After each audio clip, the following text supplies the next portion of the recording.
It's January 1892. A family is gathered in a freezing, snow-covered graveyard in Exeter, Rhode Island. They aren't there to mourn the dead. With desperate, terrified movements, they are digging up the fresh grave of their own daughter, 19-year-old Mercy Brown. They pry open the wooden coffin, holding their breath, and what they find inside confirms their absolute worst nightmare. Her body hasn't decomposed. Her skin is flush. Her hair and nails seem to have grown in the dark. But most horrifying of all, there is fresh, liquid blood resting on her lips and inside her heart. To them, the proof is undeniable. She is a vampire. But what real human terror actually created the most famous monster in history? Forget the Hollywood count in a velvet cape. The real origin of the vampire is a story of absolute biological horror. To understand the birth of the vampire, we have to travel back to the isolated farming communities of the 18th and 19th centuries, long before the invention of modern medicine.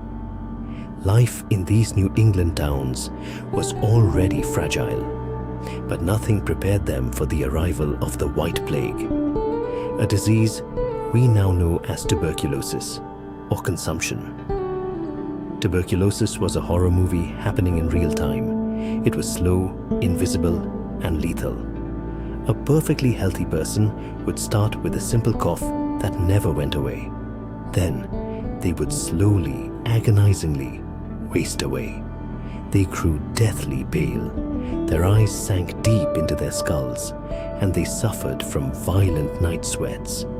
Eventually, the victim would begin coughing up bright red blood, struggling for every breath until their bodies simply gave out.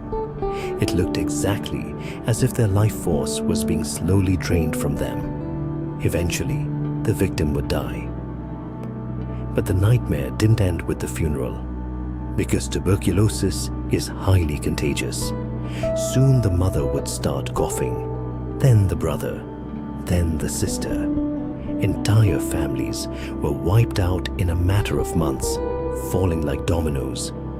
The disease seemed to stalk a single bloodline, draining the surviving family members one by one. The community was absolutely terrified, and they needed an explanation. Without the concept of germs, bacteria, or airborne pathogens, the desperate farmers looked to ancient folklore to explain why healthy families were suddenly withering away.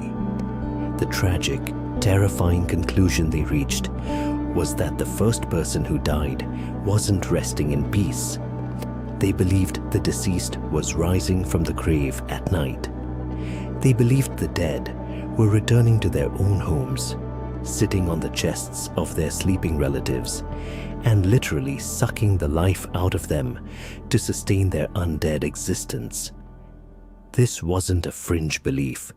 It was a widespread panic. In New England alone, there are over 80 documented cases of families desecrating the graves of their own loved ones. This brings us back to George Brown in 1892. He had already lost his wife and 2 daughters to the plague. Now, his only son, Edwin, was coughing up blood. Desperate neighbors convinced the grieving father that one of the women in his family was a vampire feeding on Edwin. So they dug them all up. The mother and the eldest sister were nothing but bones.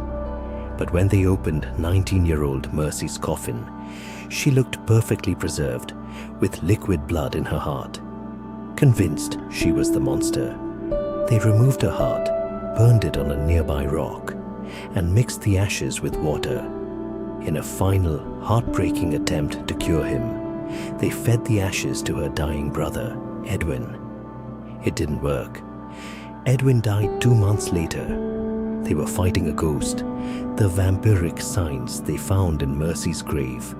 Pure tragic biology. Mercy had died in January. Her body was stored in a freezing above-ground vault for months. The extreme cold essentially acted as a refrigerator, halting the natural decomposition process entirely. Furthermore, as a body slowly begins to dry out, the gums and the skin around the cuticles naturally retract. To an uneducated observer, this creates the terrifying illusion that the hair and nails have grown. And the fresh blood?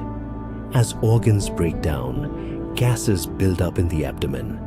This pressure forces purge fluid, a mixture of liquefied tissue and blood, up through the lungs and out the mouth. To a terrified, grieving farmer, it looked exactly like a well-fed monster resting after a meal. To a modern doctor, it was just the standard chemistry of death. The tragedy is that these families weren't crazy, and they weren't evil. They were simply victims of a time before science could explain their suffering.